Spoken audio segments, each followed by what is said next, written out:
কেইটা বজাত আহিছিলে হাতী? সেইটো 1:30 আহিছিলে ৰাতি 1:30 আহিছিলে আৰু আমিতো সবে শুই গৈছিলো মোৰো পুৰা জ্বৰ মা আছিলে আৰু বাইদেউ আছিলে এইটো ৰুমত যোনটো ভাঙিছে এইটো ৰুম মা আৰু বাইদেউ আছিলে বাইদেউ শুই গৈছিলে মাটো আৰু টোপনি ক্ষতি নাছিলে মা জাগন্তা আছিলে মা পিছত গম পালে চালে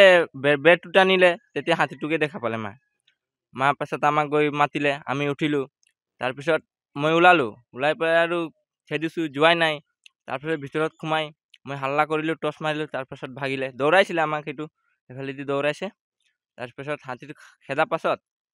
কেম্পত গ'লো কেম্পত গৈ আৰু দুজনক মাতি আনিলো দেখালো তাৰপিছত মই কৈছো অফিচৰ পৰা মানুহ মাতি দে এইটো চাই চিতি যাব ফটো শ্বুট মাৰিব কি আমাৰ ক্ষতিপূৰণ হৈছে এইটো দিব লাগে নহয় আমাক আমি গৰীব দুখীয়া মানুহ আমাক ক্ষতিপূৰণটো লাগে আমি ইমান ফটককে বনাব নোৱাৰো আমি হাজিৰা কৰা মানুহ হাজিৰা কৰি খানা খাওঁ হাজিৰা নকৰিলে আমি ভাত বন্ধ হৈ যায় আমি গৰীব দুখীয়া মানুহ হাতী আছিলে এটা আছিলে পোৱালি নাছিলে হাতী এটা আছিলে একদম ডাঙৰ আছিলে আৰু ঘৰ ভাঙিলে আৰু এইটো চাউল আছিলে চাউল খালে চাউল আছিলে 30 কেজি মান ঘৰৰ চাউল খোৱা চাউল আছিলে হাজিৰা কৰি শনিবাৰ দিনাখন আনিছিলো এতিয়াতো মাজতে খাই দিলে এতিয়াতো আৰু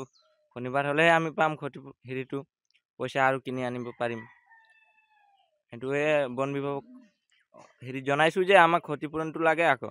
আমিতো গৰীব দুখীয়া মানুহ এতিয়াতো খাবলৈ লাগে খাবলৈ নহলে আমি কাম কৰিব নোৱাৰো